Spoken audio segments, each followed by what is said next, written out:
আমাদের দেশে আমরা বেশিরভাগ মানুষ মনে করি যে কবরস্থানে গিয়ে সূরা ফাতিহা পড়তে হয় একবার, সূরা ইখলাস পড়তে হয় 3 বার, আল হাকুমুত তাকাসুর পড়তে হয়, আবার আপনার আয়াতুল কুরসি পড়তে হয়, আরো কি কি আছে। এগুলো সব আমাদের মৌলভী সাহেবদের বানানো আমল। এগুলা মেড ইন মদিনা না, এগুলো 2 নম্বর, মেড ইন চায়না। কবরের পাশে দাঁড়িয়ে সূরা ইয়াসিন পড়া, সূরা রহমান পড়া, সূরা ইখলাস 3 বার পড়া, সূরা নাস পড়া, এগুলো হাদিসে পাওয়া যায় না। কবর জিয়ারত করতে গিয়ে যে কত বেদাত আছে ইন্ডিয়া বাংলাদেশে আল্লাহ জানে। এতবার দরুদ শরীফ পড়তে হবে, কতবার, 11 বার না কয়বার আল্লাহ জানে। আর এতবার কি করতে হবে, হ্যাঁ, সূরা ইখলাস পড়তে হবে, সূরা ফাতিহা পড়তে হবে, বক্সাইতে হবে, তারপরে দোয়া করতে হবে। সবগুলি বেদাত। কবরের পাশে দাঁড়িয়ে সূরা ফাতিহা, ইখলাস এবং দুরুদ ইব্রাহিম পড়ে কবরের পাশে দাঁড়িয়ে মুনাজাত করার বিধান কি? এটা ইসলাম কর্তৃক সমর্থিত না।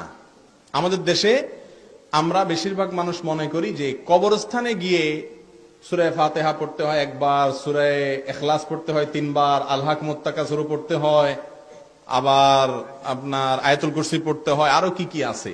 এগুলো সব আমাদের মৌলভী সাহেবদের বানানো আমল। এগুলা মেড ইন মদিনা না, এগুলো 2 নম্বর, made in China. Made in Medina যদি জানতে চান, মেড ইন মদিনা হলো কবরস্থানে গিয়ে কবরবাসীকে সালাম দিবেন, সালামুন আলাইকুম দারা কওমিন মুমিনিন ওয়া ইন্না ইনশাআল্লাহু বিকুম লাহিকুন আনতুম লানা সালাফুন ওয়া নাহনু লাকুম তাবাউন। আরো বিভিন্ন রকমের হাদিসের ভাষ্য আছে। আমাদের দেশে বেশিরভাগ মানুষ পড়ে আসসালামু আলাইকুম ইয়া আহলাল কুবুর মিনাল মুসলিমিনা ওয়াল মুসলিমাত ওয়াল মুমিনুল মুমিনাত। যাই পড়েন সালাম দিবেন, কবরবাসীকে কি দিবেন? সালাম দিবেন। এর বেশি আর কিচ্ছু নেই। সেখানে যাই এই সমস্ত দোয়া দুরুদ এটা পড়তে হবে, এই সমস্ত কোনো নিয়ম নাই।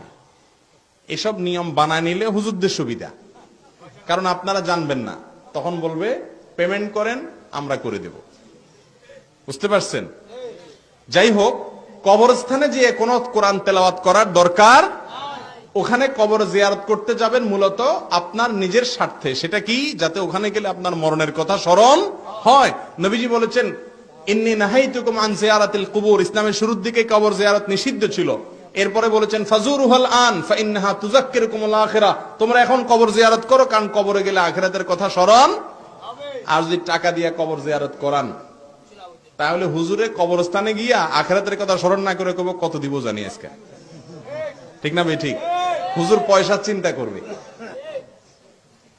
তো যাই হোক, হুজুরদেরকে হাদিয়া দিবেন এমনি দিবেন, আবার কামলা খাটায়া কেন হাদিয়া দিবেন? খারাপ কথা।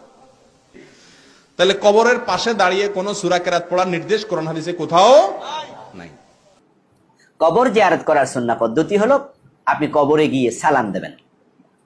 রাসূল সাল্লাল্লাহু আলাইহি সাল্লাম কবরে গিয়ে সালাম দিতেন, তারপরে আবার কবরস্থ ব্যক্তির জন্য নিজের জন্য দোয়া করতেন।